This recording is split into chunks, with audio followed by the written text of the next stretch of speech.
Ce débat oppose deux modalités du pouvoir féminin dans l'Europe post-révolutionnaire. D'un côté, la puissance discursive et théorique, de l'autre, la puissance relationnelle et symbolique. Il ne s'agit pas d'un simple contraste entre intelligence et beauté, mais d'une opposition entre deux régimes d'influence, l'un explicite, l'autre implicite. Ontologie de la valeur, esprit ou apparence Germaine de Staël. La valeur d'un individu ne saurait être fondée sur des qualités contingentes comme l'apparence. L'esprit appartient à l'ordre du durable, car il produit du sens, structure des systèmes de pensée et participe à l'élaboration du jugement critique. La beauté, en revanche, relève d'une économie du regard, dépendante de normes culturelles instables. Fonder l'influence sur elle revient à accepter une précarité ontologique. Juliette Récamier, vous réduisez la beauté à une superficialité, alors qu'elle constitue un langage prédiscursif. Elle agit en amont du raisonnement, dans la sphère de la perception et de l'affect. Or, toute construction intellectuelle repose d'abord sur des dispositions sensibles. La beauté n'est pas l'opposé de la pensée, elle en est souvent la condition d'accessibilité. 2. Épistémologie du pouvoir Germaine de Staël. Le pouvoir véritable est épistémique. Il réside dans la capacité à produire des cadres interprétatifs du réel.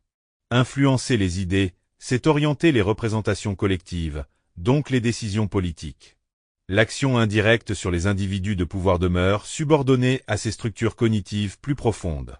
Juliette Récamier, votre conception suppose une primauté des idées abstraites, mais elle néglige la dimension incarnée du pouvoir.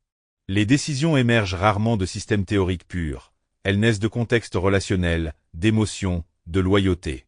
Mon influence s'exerce précisément dans cet espace où le rationnel rencontre l'humain. 3. Sociologie des salons Germaine de Staël. Le salon, dans ma pratique, est un dispositif proto-institutionnel de délibération. Il anticipe les formes modernes de la discussion publique décrites par la philosophie politique.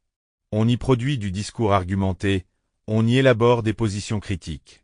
C'est un espace de rationalité émergente. Juliette Récamier, je conçois le salon comme un espace de régulation sociale plutôt que de production théorique. Il fonctionne selon des logiques d'inclusion, d'exclusion, de reconnaissance mutuelle. Il ne s'agit pas tant d'y produire des idées que d'y stabiliser des réseaux d'influence. C'est une micropolitique des relations.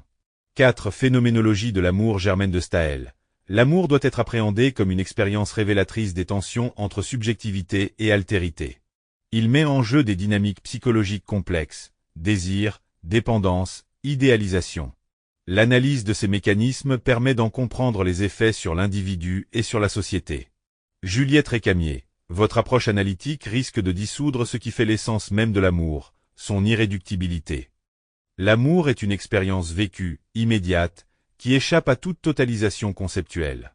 Sa force réside précisément dans ce qui ne peut être entièrement dit ni compris. 5. Théorie de la liberté Germaine de Staël. La liberté est une construction politico-juridique. Elle suppose des institutions garantissant les droits, ainsi qu'une culture intellectuelle permettant aux individus d'exercer leur jugement. Sans cette double structure, elle se réduit à une illusion. Juliette Récamier, je défends une conception existentielle de la liberté. Elle se manifeste dans les pratiques quotidiennes, dans les choix relationnels, dans la manière d'habiter les contraintes sociales. Elle n'attend pas toujours l'institution pour exister. 6. Philosophie de l'héritage Germaine de Staël. L'héritage véritable est textuel et conceptuel. Il s'inscrit dans une tradition de pensée, se transmet, se critique, se réinterprète. C'est une continuité intellectuelle. Juliette Récamier, l'héritage peut aussi être performatif.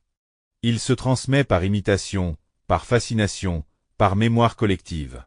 Il n'est pas nécessairement codifié pour être efficace, il peut être diffus, mais néanmoins persistant.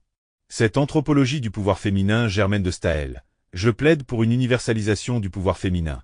Les femmes doivent accéder aux mêmes sphères que les hommes, notamment intellectuelles et politiques. C'est une question de justice et de reconnaissance. Juliette Récamier, je propose une approche différenciée. Le pouvoir féminin ne gagne pas à être calqué sur les modèles masculins.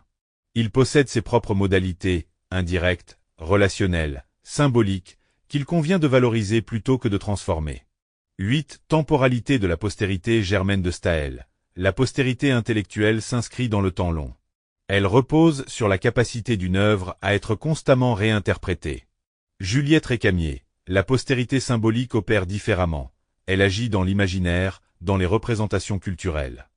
Elle est moins discursive, mais souvent plus immédiatement accessible. 9 théories stratégiques de l'influence Germaine de Staël. Je privilégie une stratégie discursive fondée sur la transparence argumentative. Elle vise à convaincre par la raison et à assumer le conflit intellectuel.